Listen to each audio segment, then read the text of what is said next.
Yo, Spa World, it's time. We got that Yeat Lifestyle full album review. Let's get to it. We can't waste no time because it's geek time. 22 songs out of Yeat, man. And this first track right here, really my first thoughts is I'm getting more of a 2093 vibe out of this. But at the same time, it feels like Yeat is trying to return to his old form. So it's like we in the middle of both coming into this first track. And to be honest, as an opener, I'm not feeling too strong about this song right here. The beat wasn't too captivating, and I feel like when you start off your tape, especially if it's gonna be 22 tracks long, over an hour long, you gotta hook the listeners in. But I mean, it's Yeat, so I guess at the end of the day, maybe he don't gotta do that. Off the strength, off the benefit of the doubt, you know heads gonna tune it. For me though, I wasn't really feeling it. Gonna give this a 2.8 out of 5 stars. STFU. I enjoyed the sample and the direction of the beat of this song, but overall, I know what he can do vocally, and I just wasn't getting what I needed to get out of this song in totality. Beat is kind of carrying 2 tracks in, and I don't feel good about where we're going. I need more, but I will say, this song was better than the first one. I'm giving this a 3.2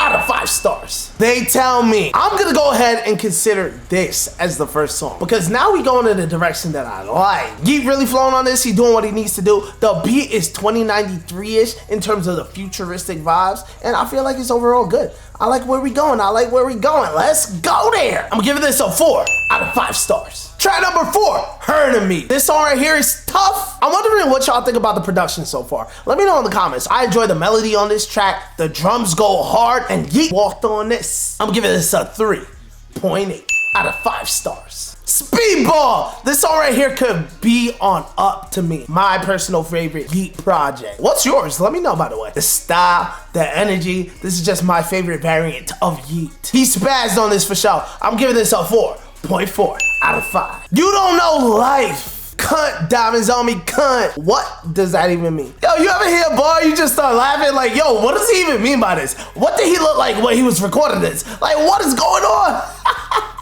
This song was cool. I enjoyed the second half of it more than the first. It's kind of like he had to heat up a little bit. I'm gonna give this one a 3.9 out of 5 stars. Orchestrate. So when it comes to these album reviews, I like to just be quick and precise with my thoughts based on the first listen. I listen to it and I write up the script in my notes. So just know that's where these numbers are coming from. Some songs I have listened to more than once at the time of recording this, but this is based off the first time I listened. When it comes to this, nothing really popped out to me. It was cool, nothing too special though. I'm giving it a 3.5 out of 5 stars. Be quiet. We have our first feature on the tape. He has a couple on this tape right here, and it's Kodak Black. I'm not the biggest Kodak listener, but I do enjoy him here and there when I hear him. Something about his vocals and the beat for me just don't align. It don't sound the way I feel like it need to be sound. Maybe if the beat was different. I like the verse, and I like how he was flowing, but just not on this particular beat. And when it comes to Yeat, he did what he had to do, nothing too crazy. Like,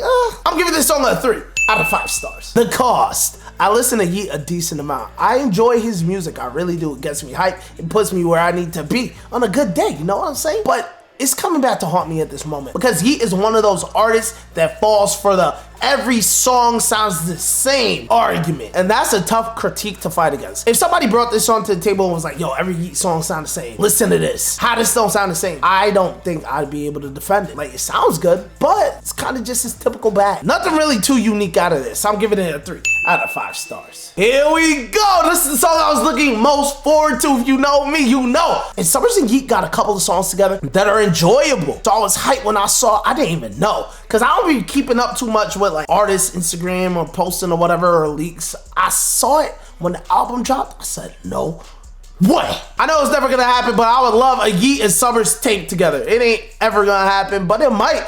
Because yo, remember the year when all the artists was doing collab albums? That was a good time. Maybe as time progresses, we'll get this new generation of artists that hop in that bag. They just all start dropping duo albums. I appreciate the song. It did what it needed to do for me. I'm gonna give it a 4.4 out of 5 stars. Gone for a minute. At this point in time, there are 2 different Yeats. We got the one that be spazzing on the track, going hard. Then we got the other side of him that we were introduced to on 2093. One that wants to push the boundary a little more, evolve his sound into something different. And I feel like that's what we get on this song right here. It might not be for everyone, but as we talked about the allegations before that every song sounds the same, that's not true, because when he hops into this bag, it don't sound the same as his typical, his normal. I appreciate the alien-y, futuristic type beats where he's just chilling, doing his thing, swagging out. I'm giving this a 3.6 out of 5. Forever Again. At this point in the tape, it feels like we're going into a new direction. Based off the last song and this song right here, in context of listening to the album in totality, it feels good. It feels like this is what we needed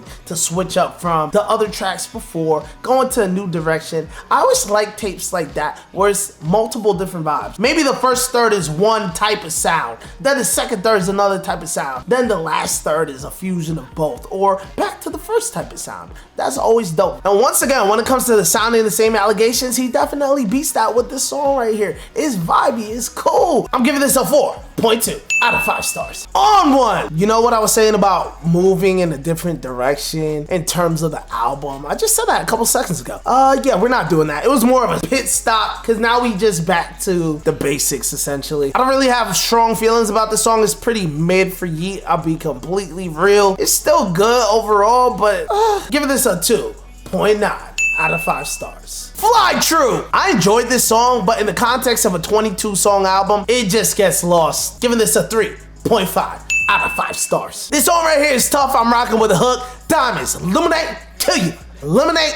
Yeah, it's tough, it's tough. Giving this a 4 out of 5 stars. Line 5 Fun. I like this title, playing on another song he had on Up To Me, Line 4 Fun. I guess this is supposed to be the song after this. Why did Yeat say Lil Uzi pussy on this song? I really don't know. I need somebody to fill me in on the lore. Why would he say that? What did that mean? That's really all I'm thinking about. 3.4 out of 5 stars. New High. Yeat and Don Toliver are a collab that when I first heard, I didn't know how I would feel. I do like Don Toliver's music, and it was surprisingly good the first time I ever heard them collab. And every song they have together, I pretty much like. This right here, I kind of feel like Don, he does the carrying.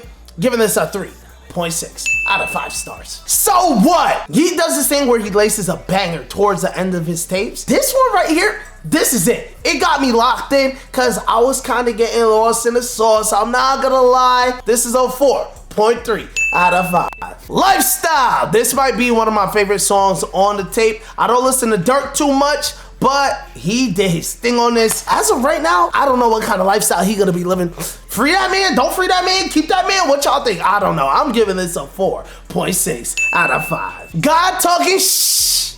Yo, real quick, I wanna know, what do y'all think about reverby, echoey type effects on vocals? There's a lot of that going on in this song, and me personally, I rock with it. I really do. This song got a different vibe from the rest. It feel like it got its own flavor. I feel like the production and sound was out of the normal for Yeat. It was dope. Giving this a 4.2 out of 5 stars. Life Party. Seeing that the song after this is a bonus, I guess we have to view this one right here as the outro. And it does give outro vibes, but at this point in time, I'm feeling like, dang, thank you that I made it this far. Maybe this is one of the songs that growing you as you listen to it more. I'm giving it a 3 out of 5 stars. And we got the final song on the tape, Fate. This song right here has even more outro vibes, especially towards the end. The song switches up a little bit and it sounds more big. It sounds more grand. A nice way to wrap everything up and conclude the tape. I'm gonna give it a 3.5 out of 5 stars. So of course, before we wrap this up, we gotta take a look at the art and give this a rate as well. We got Yeat here looking like he's in the Wild West, right? We got horses on the loose, a black horse and a white horse. Nice little contrast there. We got a monster truck looking thing on top of a, what is that? Like, is it a cop car? The car says lifestyle on it, but it's getting crushed by a monster truck. Do you really want your lifestyle to be getting crushed by a monster truck? We got a house that's on fire. What kind of lifestyle are we trying to portray here?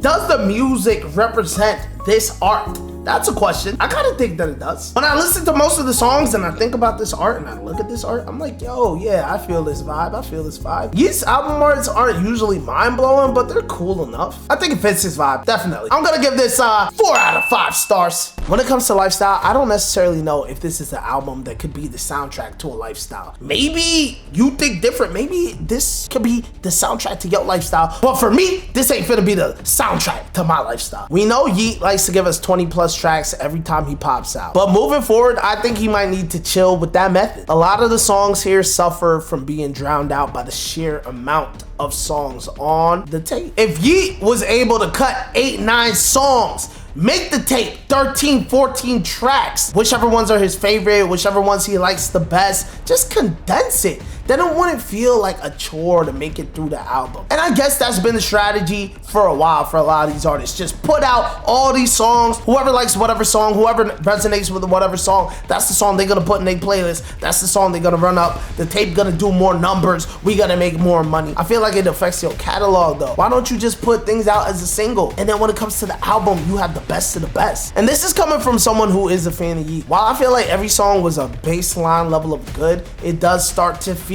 repetitive as you move on throughout the album. And I'm not saying there are songs where he didn't switch up the swag. When he did, it was definitely enjoyable, but maybe he should have done it for larger portions of the tape if you're gonna give us 22. Ultimately, I do got a few songs that's going into the playlist. I think the number right now is about 5. I'd like to know how many of these songs is in y'all playlist. Do y'all feel like you're gonna keep in the rotation? And what did y'all think about the album in full? Like, let me know in the comments. I'd really appreciate to hear from you. What do y'all think about Lifestyle? Was this a progression for Yeat? Was this regression? I think some of these songs do have growth potential, meaning the more you listen to them, the more they can grow on you. Maybe they'll get that playlist spot, you know, they can be run back. Let's go, let's go. But yeah, that's about it. Plug it, Yeat Lifestyle into the record review. I'm gonna give this a 3.4 out of 5 stars. Stamp it.